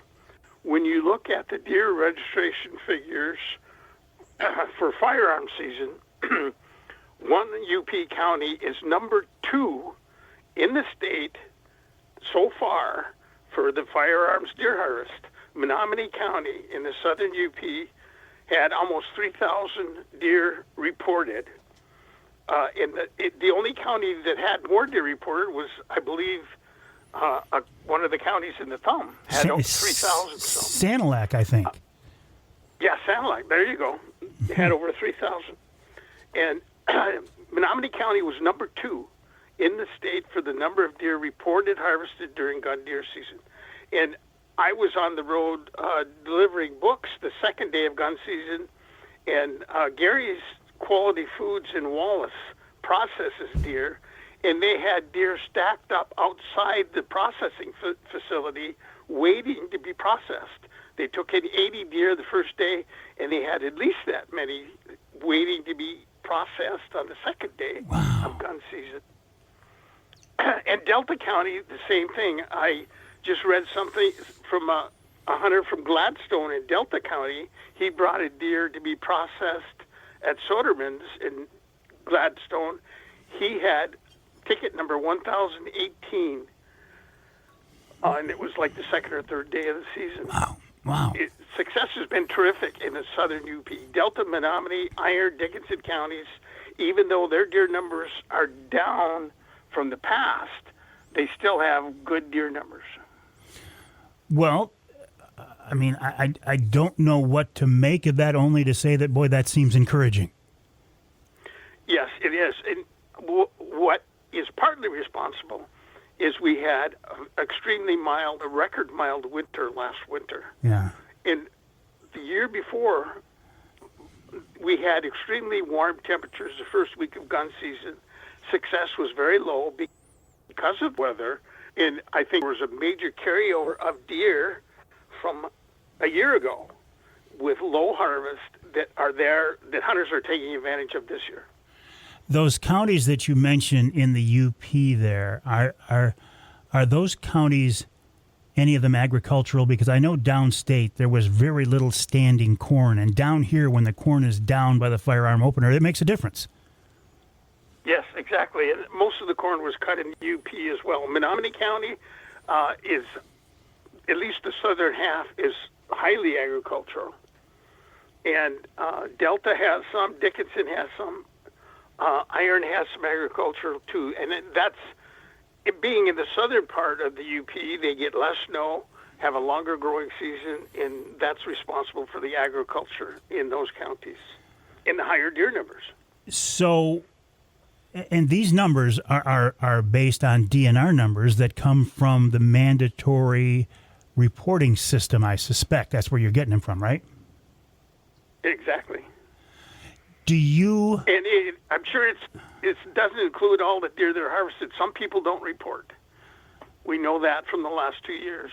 Well, that's what I was going to ask you about. I had Chad Stewart on the show last week, and he says, no, not everybody reports. But he said as long as it's a consistent percentage of people who report from year to year, we can make accurate comparisons from year to year.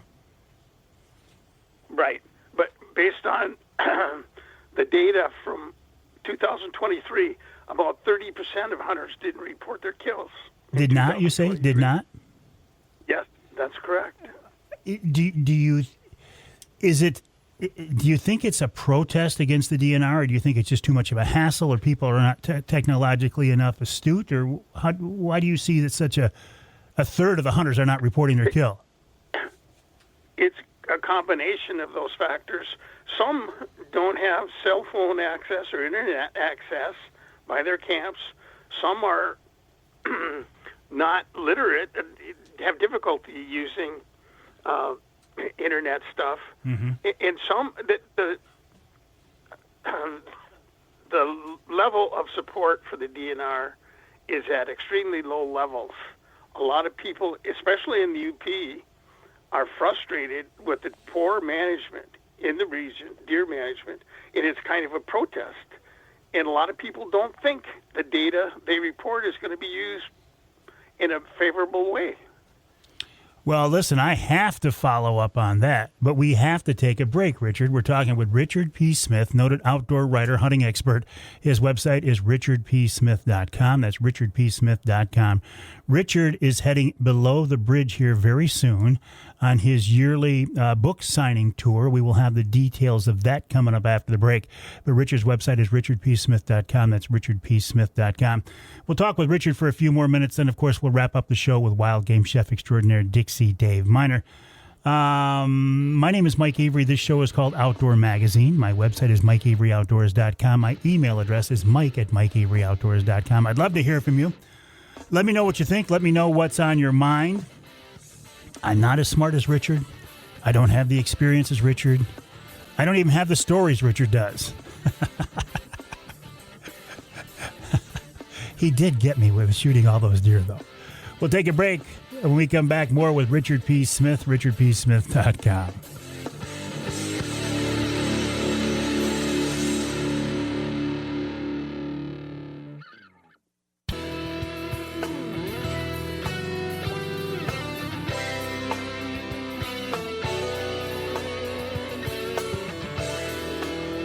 You can hear the Outdoor Magazine show in Lansing, WILS, 1320 AM. In Ludington, News 97, 98, 98.7 WLDN. And you can hear us in Tawas, WIOS, 1480 AM, 106.9 FM. This segment of Outdoor Magazine is brought to you by Reader Landscaping. Reader can take care of your lawn and property because it's your nature and our nurture. The crews at Reader are busy year-round.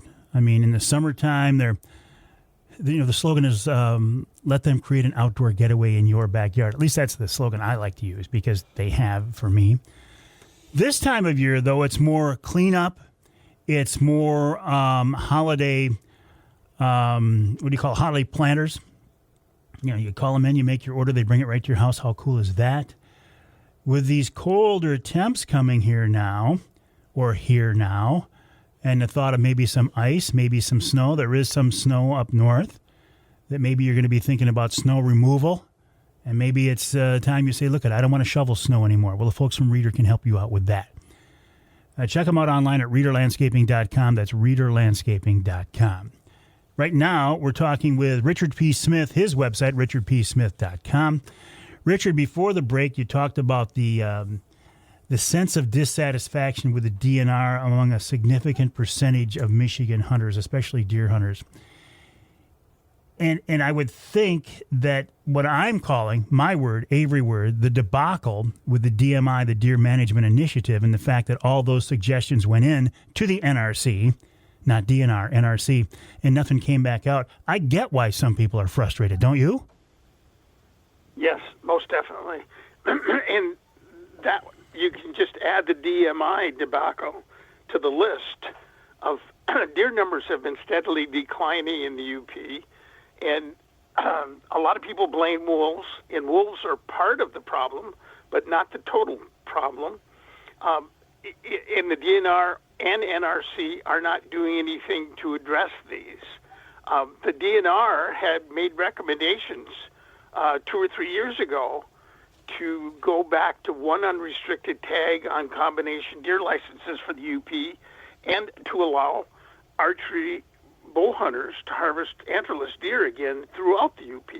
Right now, antlerless deer are only legal to bow hunters in the southern UP counties, and to allow crossbows during late archery season as well. And the NRC rejected all of those recommendations.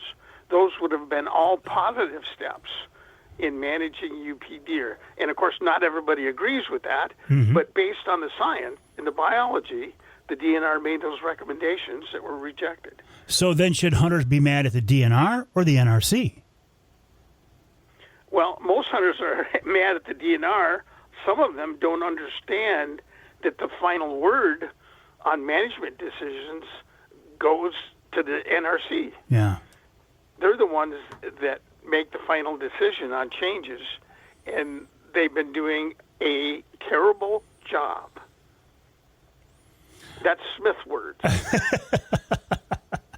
But I can't argue with that. I got to be honest. If an NRC commissioner came up to me right now and said, "Hey, Avery, I'm such and such," I wouldn't even know them. I don't know the NRC as individuals. I'm confident that as individuals they are, good people. But as a group, what they've done lately, I think, is let down the hunters and anglers of Michigan. I'm not happy with them at all. I've suggested to MUCC that maybe it's time to find a different system. They said, be careful what you ask for, because the other system, the options out there are to give the governor more control, which we don't want to do, give the legislature more control, which we don't want to do. So I get it. It's kind of a slippery slope. Yes, it is. The problem is with the individuals on the commission, and they have not been following Proposal G using the best scientific information when making decisions. They've been doing this for years and getting away with it. But MUCC and the predator callers finally called them on it when they shortened coyote season by 3 months unnecessarily. And I'm glad to see that they're finally being called on not using the best scientific information when making decisions. I think that's where they really stepped on their toes, wasn't it, and brought it to the light, was the shortening of the coyote season for no real reason. It was obviously a poor decision not based on science, very clearly. Because it's been shown over and over and over again that coyote hunting does not negatively impact the population. Richard, let's switch gears here a little bit. All right, now that, well, hopefully soon your family situation will get straightened out, will you take advantage of the late season, or are the late season opportunities there in your neck of the woods pretty limited? They are limited, more limited this year than they have been in the past. Now, one of the changes that the Natural Resources Commission made to deer hunting regulations in the UP is to make antlerless deer illegal after December 10th, I believe it is, in the UP during the late archery season. So it's bucks only during most of the late archery season, December, in the UP, which is another kick in the teeth, reducing hunter opportunity to harvest animals. It's interesting because we're living in two different worlds, well, in a lot of ways. But in deer hunting, like down here where I live, they have increased opportunities with allowing center fire hunting later in the year. You can shoot does on your combo tag. You know, all of these things to encourage us and allow us downstate hunters to try to shoot more deer, whereas in the UP, it's completely the opposite. Right. And in fact, you need to harvest antlerless deer to manage deer populations. And the opportunity to harvest antlerless deer are dramatically reduced in the UP. So we're not managing, hunters are not managing the deer population. Wolves are, the winters are, but hunters are not, like they're supposed to be. Now, early in the conversation, you said that, you know, the preliminary good harvest in the UP was probably a result of last year's winter. But winter's nothing we can do about it. I mean, that's one big factor that unfortunately we have no control over, or thank God we have no control over. Correct. So if that is one of our biggest factors, how much impact can we really have on deer hunting? Well, we can increase the opportunity for UP hunters to harvest deer to minimize winter losses. And that's the purpose of hunting, is to try and keep the deer population within the carrying capacity of the habitat. And in the UP, winter habitat is the most important to control deer numbers. When you reduce the opportunity for hunters to harvest as many deer as they can legally, it increases the potential winter losses when you have a severe winter that follows hunting season. It's terrible management to reduce the opportunity for hunters to manage that population within the carrying capacity of the winter habitat. And we're not doing it. And I realize nobody has a crystal ball, but some people are saying, you know, we're really due for a good old-fashioned Michigan winter. And that's possible. Yeah. Although it's starting out fairly easy now, we don't have much snow in the UP. We have some areas got 6 inches or so, but the deer can still move around fine with that amount of snow. It could be another mild winter, but it could be a tough one too. We don't know yet. How much snow does it take to get the deer migrating in their traditional patterns? Well, 6 inches will get some deer moving, but it's usually a foot or so that really starts deer moving toward winter habitat. Gotcha. All right, listen, in the time we have left before we run out of time, the reason we wanted to talk this weekend is you're making your annual downstate book signing tour coming up soon. Tell me about that. Exactly. I'm doing a book signing on the weekend of December 6th, 7th, and 8th at Schuler Books in Grand Rapids for the first time.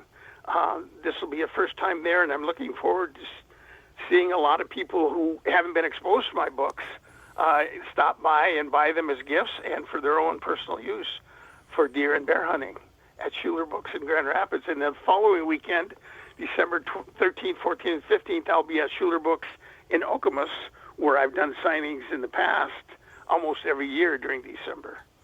And then the third weekend in December, I'll be at Jay's. I'll be at the Gaylord store on Friday and in Clare on Saturday and Sunday. You're going to be putting some road miles On in. the what's that? You're going to be putting some miles in on the road. Yeah, exactly. Well, that's what it takes to get to where the hunters are. You got to do what you got to do, right? So is your the signings at Jay's, are those the last for the pre-Christmas season, or are you going to try to sneak in one after that? Yes. That'll be the weekend prior to Christmas. The 20th, 21st, and 22nd. Oh, okay. Well, and I know you look forward to these. I mean, you've done these every year. Well, except for COVID, you've done them every year for how long now? Oh, a long time. I don't know. And people are looking for gifts at that time of year. It's a perfect opportunity to be out there for people to see my books. Absolutely. And I would encourage people to stop by and see those. I'm sure I haven't checked the website, richardpsmith.com. I suspect the information is on there. If folks can't get out and see you in person, can they order books directly from the website, richardpsmith.com? Yes, they can. Just go to the book section. And I've got a new book. The new book this year is the 3rd edition of Understanding Michigan Black Bear. That's been well received since it was printed in June. There's a lot of interest in that book. From me as well. I enjoy that book very much. Can we make a request to get a book autographed on the website? Can we do that? Is that an option? Yeah, but it's not necessary. I autograph all the books that are ordered through the website. Okay, very good. All right, Richard, always a pleasure. I will wish you luck if you are able to get out during this late season. But I will wish you luck with your family situation, and I will look forward to talking again very soon. Very good, and best of luck to you this holiday season, too. I appreciate that very much. Richard P. Smith, just an icon in the outdoor world here in Michigan. His website is richardpsmith.com, richardpsmith.com. I have learned much from Richard over the years, and I've had some pretty cool experiences. My first real close-up experience with bears was with Richard at a Michigan Outdoor Writers Conference. I was there with my mentor, Pete Jonas. And it's the first time I'd ever been close to a bear, and it was pretty scary for me. But Richard's like, just stay calm. He's a big boar, but he's not interested in hurting you. That's the type of thing you can learn from Richard P. Smith, richardpsmith.com.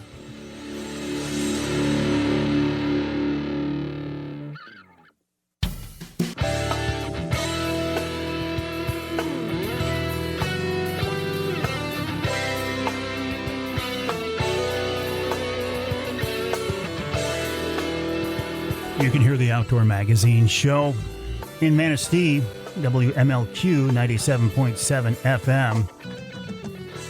And on the other side of the state, in Saginaw, WSGW AM and FM, 790 AM, 100.5 FM. I'm in the studios of WSGW right now. I'm here with Charlie Rood, who's not feeling well. He's a trooper. He says, no, I'm feeling fine. But I can tell he's just a little bit under the weather.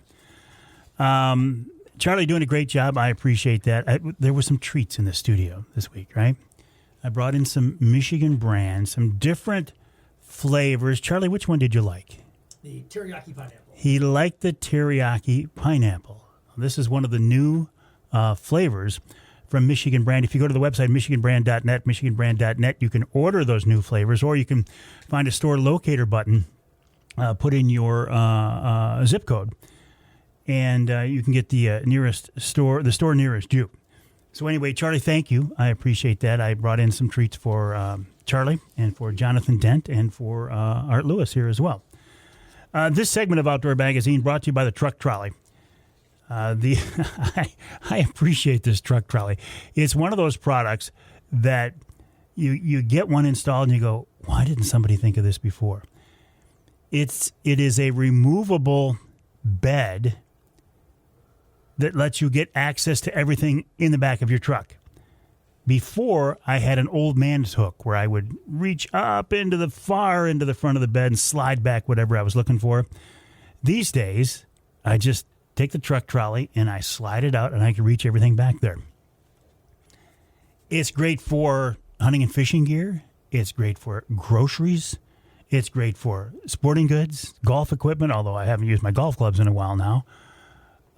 It's a really cool tool, and when you don't need it, which is almost never for me, you can just take it out. It's not permanently mounted in there. If you need to put a load of sand or gravel or something in the back of your truck, you just take the truck trolley out, put it back in when you need it. The website is trucktrolley.com. It's trucktrolley.com. It's one of those products that I think I think it'd be a great Christmas gift. I really do. If you've got somebody on your list who has a truck, and there's probably somebody on your list who has a truck, you could use a truck trolley, trucktrolley.com. Isn't it interesting that we're talking about Christmas gift ideas now? I mean, it's completely appropriate, right? It is that time of year. As you're listening to the broadcast version here, if you're listening to the show, Thanksgiving's behind us now, and Christmas is looking at us.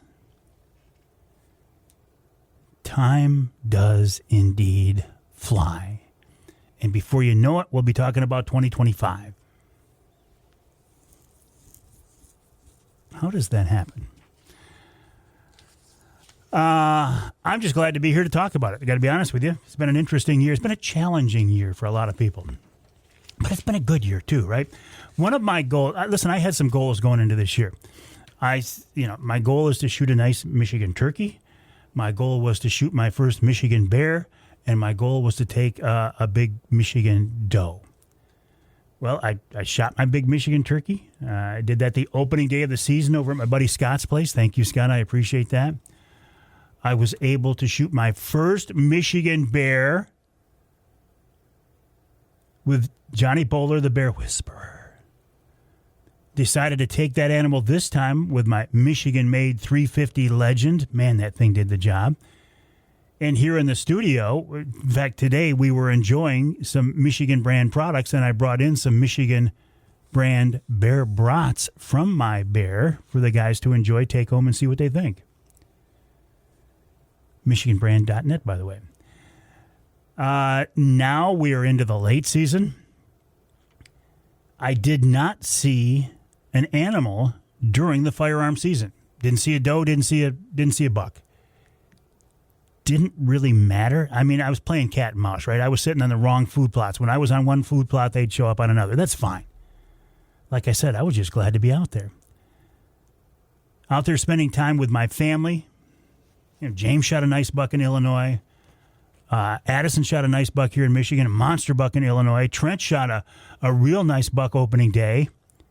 We all got to share in that. I was out there with him last week. He shot a big doe. I got to share that experience as well, and that's what it's about. Sharing those experiences. That's why I got back into deer hunting. Sharing those family experiences, sharing those experiences with friends. I want you to share your experiences. If you have a deer hunting pick or a hunting pick in general or something you want to share, please send it to me, Mike at MikeAveryOutdoors.com. The reason I was actually a little distracted here coming out of this break was I'm trying to respond to the Facebook messages that people send me saying, can you share this deer picture? Yes, I'd love to. But Facebook a couple of years ago decided to change things and make it harder. So the best way for me to share your pictures now is just send me an email. Mike at MikeAveryOutdoors.com. Send me an email to Mike at MikeAveryOutdoors.com.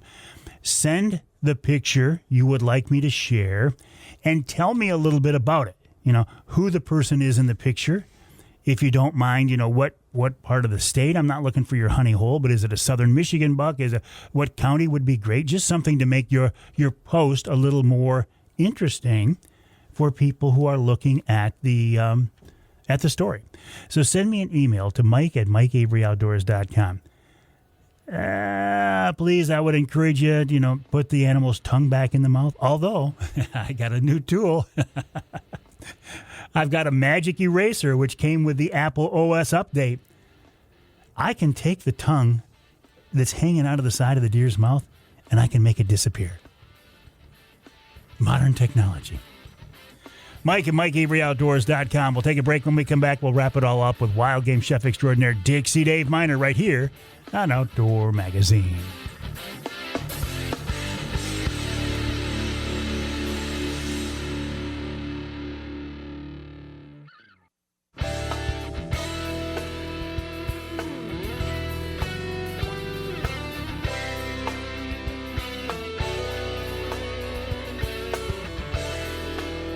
Welcome back to the Outdoor Magazine Show. My name is Mike Avery. If you are a new listener, thank you.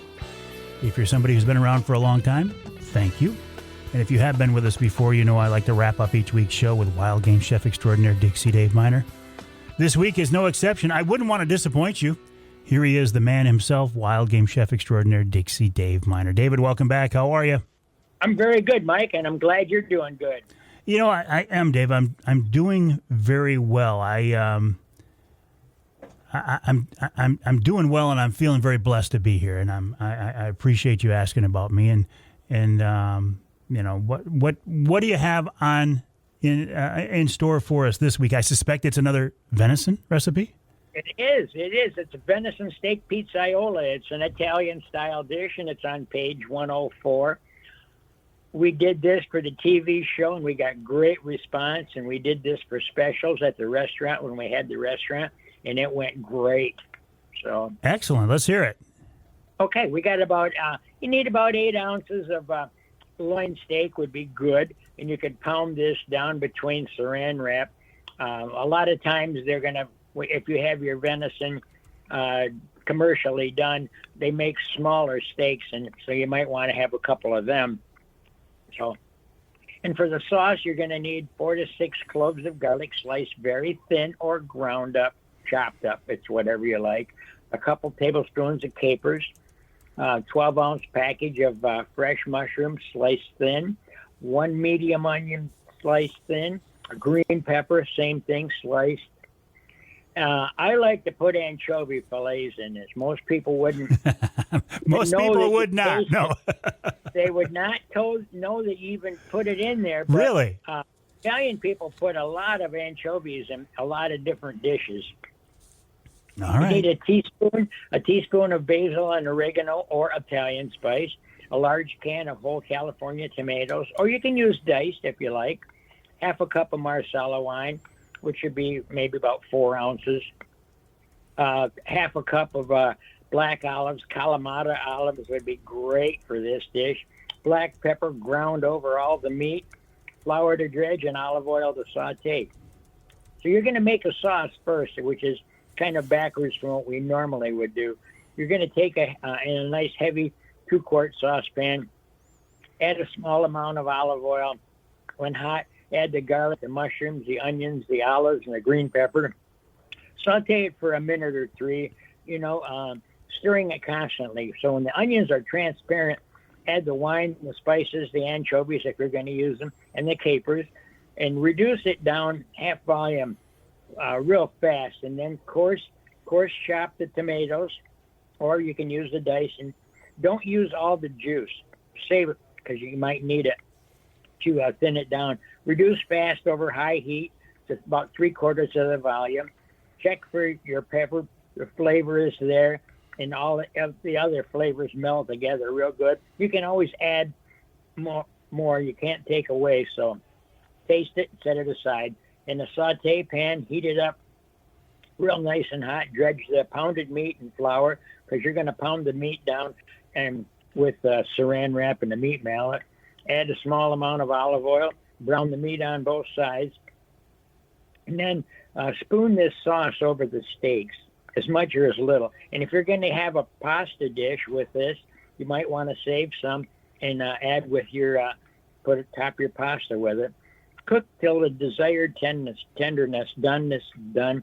And then maybe rare would be good, I would say. Remove the meat when done. If the sauce is a little too thin, reduce more heat or reduce it down fast without the meat because you don't want to overcook the meat. When thick and creamy, spoon the sauce over the steaks.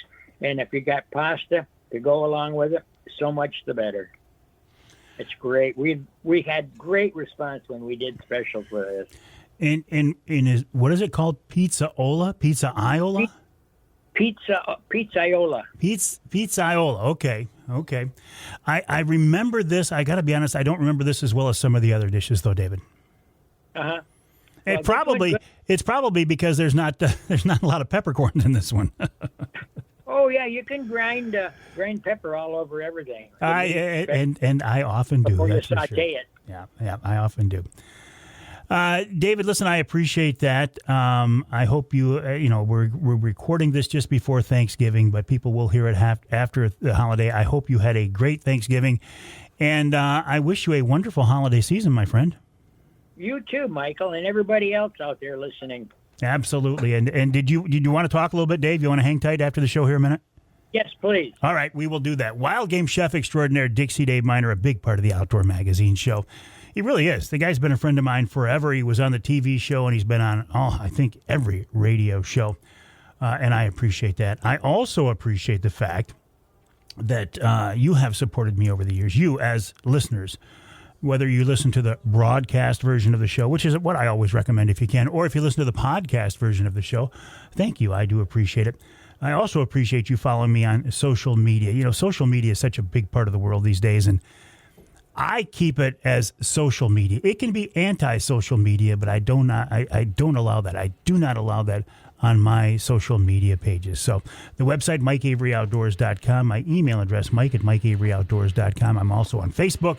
I'm on Instagram. I'm on Twitter, called X. All the usual places. Regardless, though, I appreciate you following me. My name is Mike Avery. This show is called Outdoor Magazine Radio. Again, my website, MikeAveryOutdoors.com. My email address is Mike@MikeAveryOutdoors.com. And I look forward to hearing from you.